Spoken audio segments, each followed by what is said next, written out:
ಅಧ್ಯಾಯ 5 ಶ್ಲೋಕ ಸಂಖ್ಯೆ 13.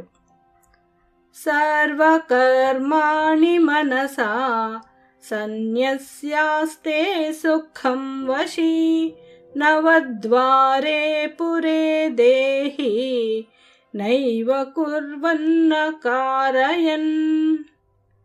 ಸರ್ವಕರ್ಮಾಣಿ ಮನಸಾ ಸರ್ವಕರ್ಮಾಣಿ ಮನಸಾ ಸನ್ಯಸ್ಯಾಸ್ತೆ ಸುಖಂ ವಶಿ ಸನ್ಯಸ್ಯಾಸ್ತೆ ಸುಖಂ ವಶಿ ನವದ್ವಾರೆ ಪುರೇ ದೇಹಿ ನವದ್ವಾರೆ ಪುರೇ ದೇಹಿ ನೈವ ಕುರ್ವನ್ನ ಕಾರಯನ್ ನೈವ ಕುರ್ವನ್ನ ಕಾರಯನ್.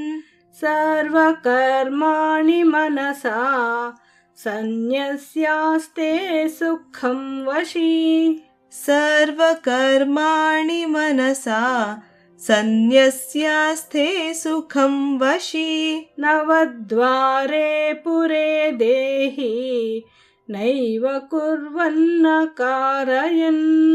ನವದ್ವಾರೆ ಪುರೇ ದೇಹಿ ನೈವ ಕುರ್ವನ್ನ ಕಾರಯನ್.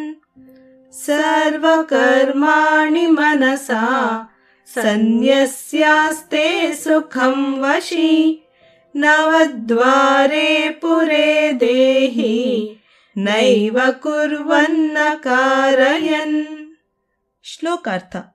ತನ್ನ ಮನಸ್ಸನ್ನು ಹಿಡಿತದಲ್ಲಿಟ್ಟುಕೊಂಡ ಜ್ಞಾನಿಯು ನಿಸ್ಸಂದೇಹವಾಗಿ ಏನನ್ನೂ ಮಾಡದೆ ಮತ್ತು ಏನನ್ನೂ ಮಾಡಿಸದೆ 9 ದ್ವಾರಗಳುಳ್ಳ ಶರೀರ ರೂಪದ ಮನೆಯಲ್ಲಿ ಎಲ್ಲ ಕರ್ಮಗಳನ್ನೂ ಮನಸ್ಸಿನಿಂದಲೇ ತ್ಯಜಿಸಿ ಇಂದ್ರಿಯಗಳ ಸಹಜ ಪ್ರವರ್ತನೆಗಳನ್ನು ತಿಳಿದುಕೊಳ್ಳುತ್ತಾ ಆನಂದವಾಗಿರುತ್ತಾನೆ.